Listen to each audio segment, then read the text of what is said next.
Hello, Cancer. Thank you very much for tuning into your general read.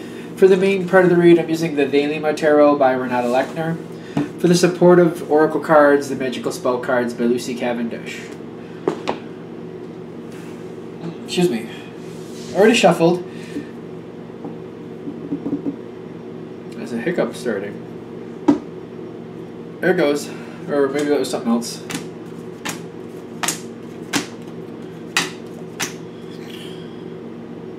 Okay, this is gonna be okay.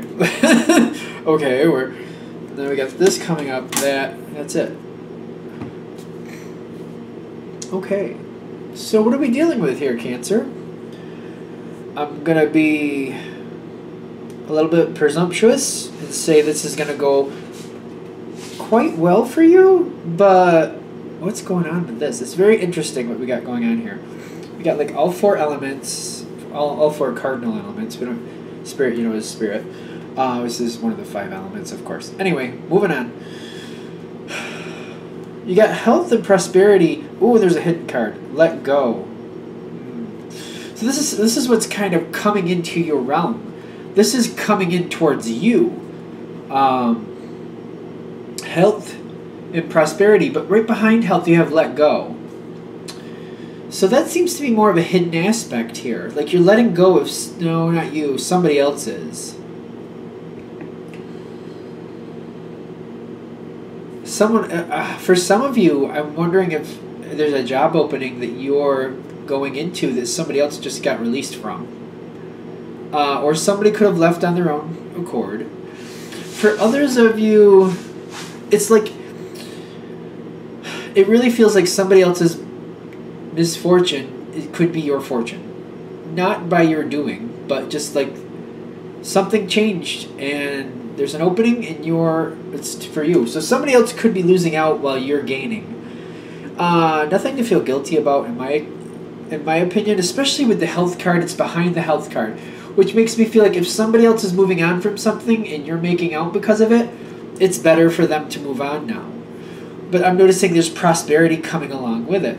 Now, when I'm seeing this come towards you, you're ready for an opportunity to come towards you. You're actually out there actively looking. I feel like you're talking. The Knight of Wands with the Knight of Swords makes me feel like you're out there, and I feel like when you're seeing this opportunity out there, whether you're getting it by proxy or you're out there talking to people, literally digging something up, just seeing what's out there, you're actively going towards it. So the opportunity is coming towards you. You're also going towards it. You seem to be ready for this next moment. It may be one of those moments where you're just kind of a little bit antsy, a little bit itchy to do something and not really sure what you want to do. And then this just kind of comes in at the right time. It's kind of like soulful in a soulful way, you know, in a spiritual way. Part of you knew something was coming your way, like it was time for something to start, and you're meeting up with it. You're heading towards it. It's heading towards you. I don't feel like you're really clicking into it till it actually happens, but it seems to merge quite nicely. When I feel it coming towards you and you're merging in with it, I'm seeing the King of Cups in the environment, and I'm seeing you with the Trust. It's a very big investment is what it feels like. Very big opportunity, very good opportunity. And I feel you kind of like looking at it like it's a bit of a risk. It has its element of risk there. But I also feel you kind of looking at it like, you know what? Big risks garner big rewards. So I feel like it's basically one of those things where you have to evaluate it and like, well, if this doesn't pan out, what happens and can I live with that? Because if it does pan out, it's something I really want.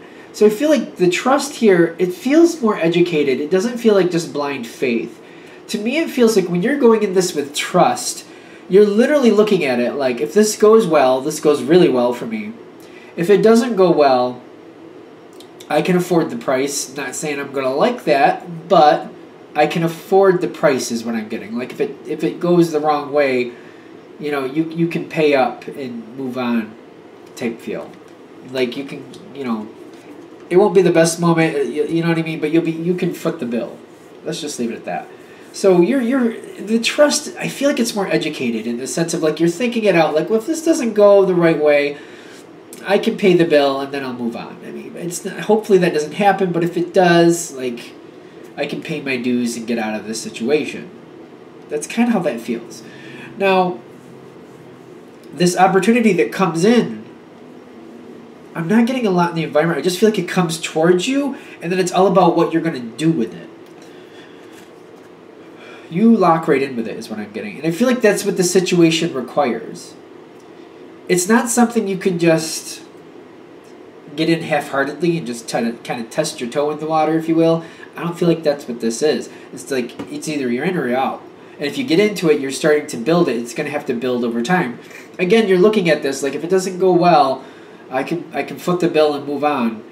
It's not going to be the most comfortable moment, but I can do that if necessary.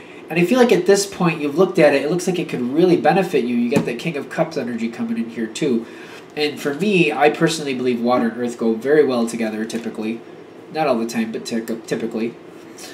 So I'm feeling like you're involved, you're investing in it. And I'm getting the Eight of Cups kind of like you're taking your chances. You're moving on from something else and you're going towards this. Like the moon is like, I feel like the moon is that pinnacle. Like you're headed towards the moon, you're headed towards the pinnacle. Every intent to claim in or cash in on that pinnacle. And you're just like, you know what? It's a risk. It's a bit of a risk, but it's an educated risk. I know what I'm risking. I know what I might have to pay out if it doesn't go well.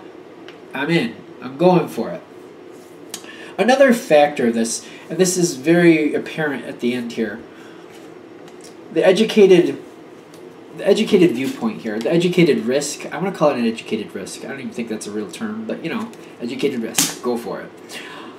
You are the King of Wands. The situation goes forward with the Knight of Wands. This is another reason, like you're okay making this risk because you're seeing your involvement, you're seeing your participation making a big difference in this situation, and you're like, well, I did not get involved with this to fail. I got involved with this to succeed, and I'm going for it. I'm going for it wholeheartedly. You got the King of Wands, you're directing it, going forward, taking charge of the situation to make the odds more in your favor. You know what I mean? This is not a 50-50 chance. This is more of a 1 out of 5 in your favor. 1 out of 5 fails based on the way you're handling it is what I'd say. Like you're improving your odds. Instead of having a 50-50, you got like an 80% chance of making out on this because of how you're handling it, because of your initiative. You're actively going towards it. You are pushing forward for success. When I'm seeing the Knight of Wands in the environment and you have the King of Wands, the situation is following your lead. The situation feels like it's under your command. So no matter what your gender is, don't get caught up in the gender of the card, but it's basically saying you're commanding the situation. You're commanding your success. That's really quite nice. If that's really going to work out that way. So I'm still getting like it's an educated risk. To me, it's an educated risk. I don't even know if that's a real term or if I'm just pulling that out of my hat, but you're going into this knowing what you're doing. I feel like it's under your command because of your attitude, looks really good. It's a general read. I'd like to say all of you are going to win, but like 80-20, most of you are, that's for sure. Anything else? All right, I think we made it. Thank you for watching. If you'd like a direct reading from me, shoot me an email, james4astral@gmail.com. That's James, the number 4, astral@gmail.com. Thank you.